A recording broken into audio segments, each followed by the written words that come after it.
the guy that's brought you Hard Knocks on HBO, and I see Scott Birch told the Bills PR guy back there, we do not want Rex Ryan on Hard Knocks next season. So, but Ken, come on, Scott.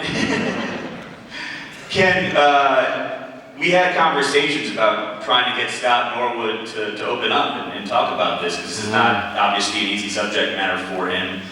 And I really think that Scott is the star of this documentary, is that you leave not only feeling the sense of guilt that he had, but also just how much it meant to him. It would have been really easy for him to say, I don't want to talk about it, I don't want to have to deal with it again, I've done my part, I went to the pep rally, and this was 25 years ago, it doesn't matter. Talk about getting Scott to open up and what you felt that made the film reach new heights, how it reached new heights by getting him.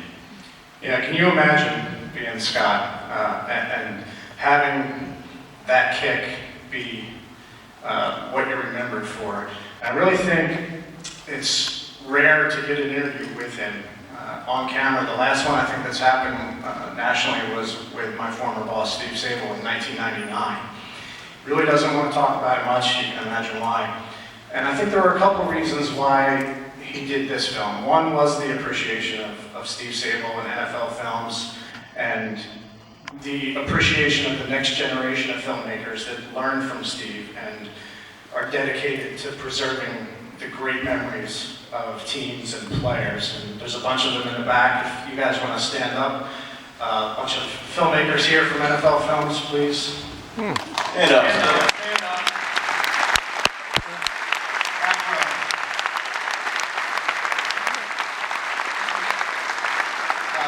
So that was one reason. The second reason is, well, we had a secret weapon, and her name was Michelle Girardi-Zumwalt. She's Michelle got her in the cheering section here. She, believe it or not, recently left NFL films for an even better dream job to work up here for Pupila Sports Entertainment. So she is a born and bred Buffalo fan and native, and I wasn't dumb. I put her in charge of contacting a lot of these guys, and I had a passion for the story and a great love for the team and the history, but I wasn't going to be able to talk to Scott Norwood and say, hey, I grew up being a fan. And I think that was really a key to him trusting us, that we weren't going to make a film that made him look bad on purpose. We weren't going to spin it in a way that was negative. Sure, there's a lot of heartbreak, but we were going to do what NFL films always did, and I don't think it would have happened without Michelle. And I have to say the third reason, and probably the biggest reason why he said yes, is exactly what everyone else has said up here. It's the fans, and it's the city of Buffalo. He was insistent throughout his interview that Buffalo is a city of winners, that the fans are winners, and that if there's one thing he could change about that kick, it wouldn't be that it goes through for his legacy, it would be so that the fans could experience that victory. And he repeated it over and over, that Buffalo means the world to him, and he feels the pain not so much for him, but for what the city has had to endure because of that kick.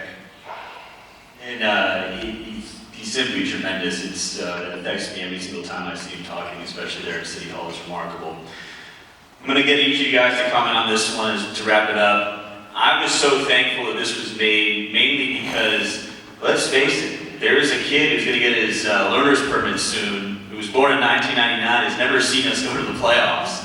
And thankfully, I'm 30. I was able to experience these games with my father. I went to the last 2 Super Bowls. I remember it like it was yesterday, I honestly do. I remember some bimbo with the blonde hair going, how about them Cowboys in Atlanta? And my father, who rarely cursed, sort of saying, off, get off.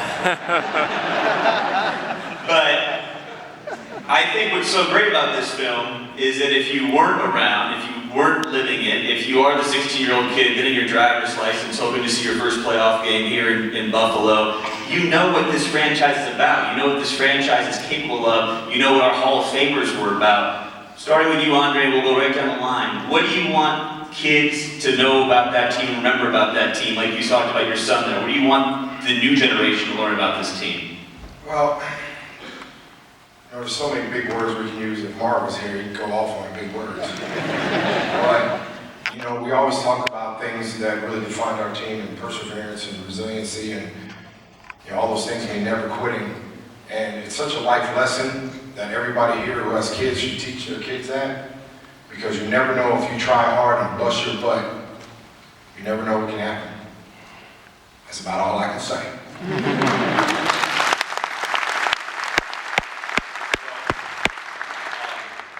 My wife and I were picked up off waivers in 1986, week 12, week 10 or 11.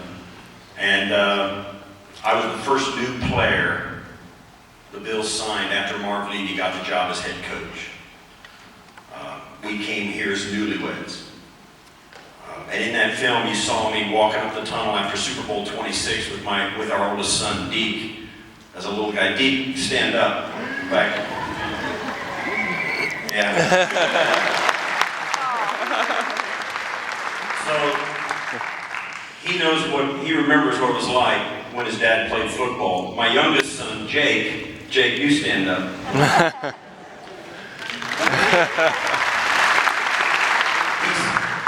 Jake is 18. He was born after I finished playing.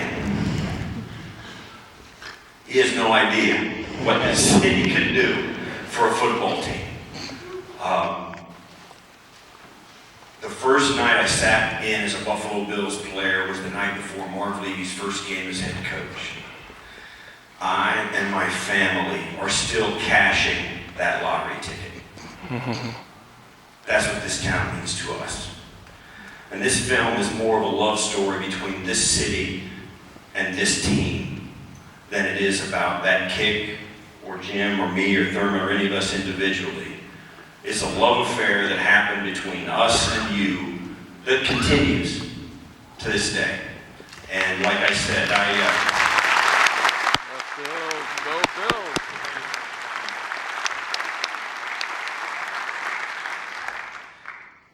Well, my love affair started with this city back in 1987.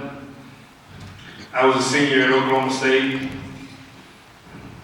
I met my wife, Patty, who was from Elma. So, yeah, weird, eh? And then I got drafted by Buffalo. She was from Buffalo.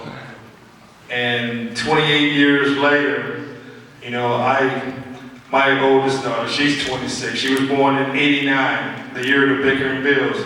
My kids always have these, okay, '89, Bickering Bills, '91, Angel's like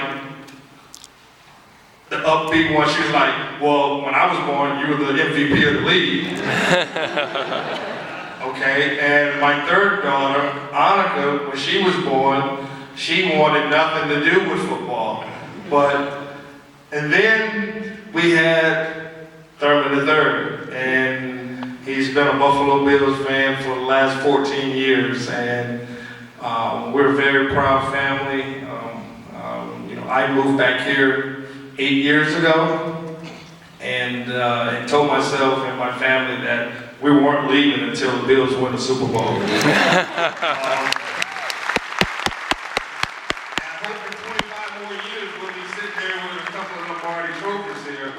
But I just really appreciate what these guys have meant to me in my life, because like Scott Norwood, the failures that I had in the Super Bowls, you know, these guys here keep me up.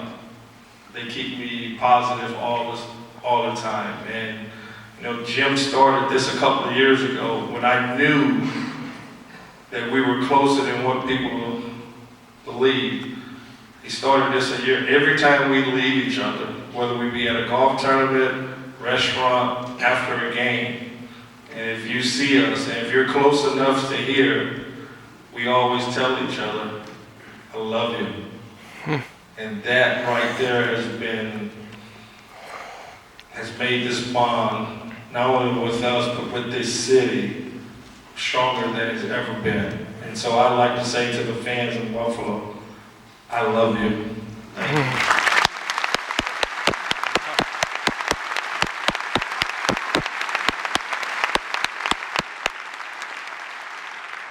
kind of lost for words. I can't hear very well, and I didn't hear much of what everybody was saying. I kept saying to Thurman, what did he say? I apologize, but I'm sure everything you all said was to the point and from your heart. I just want to, first of all, say, job well done. That Right. film was amazing.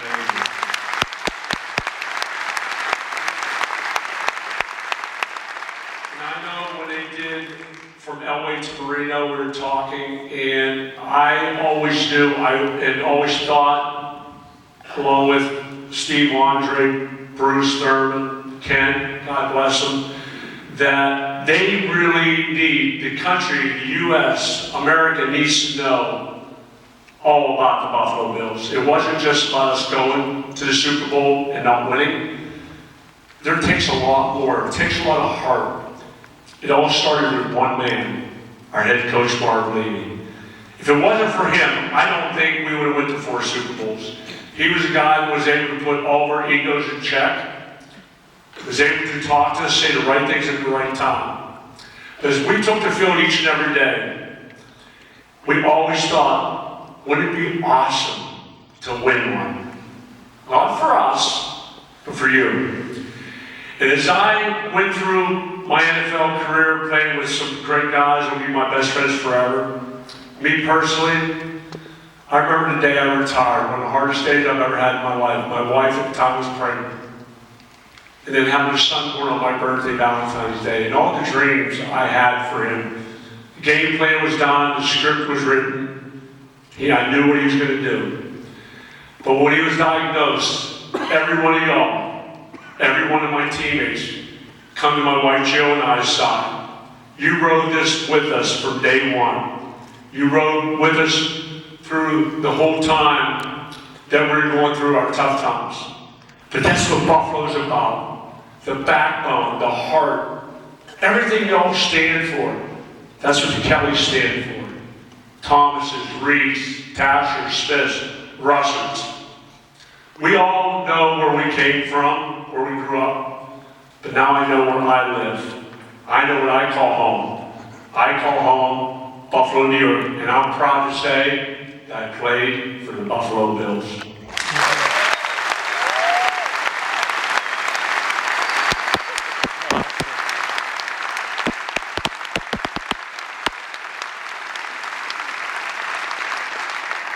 So the last thing you have to do is, it'll be your price of admission, is we know the rating on Saturday night is going to be like a Sabres or Bills playoff game in Buffalo for this film. It'll be every television in town. But some of you had family members that have moved all across the country. Call them, text them, email them, tell them to tune in on Saturday night. This is not only a film about these guys up here, about this city, it really is a film about everybody in this room and everybody who calls this city home. So encourage everybody around the country to understand what everybody in this room knows. Thank you, God bless, and go Bills.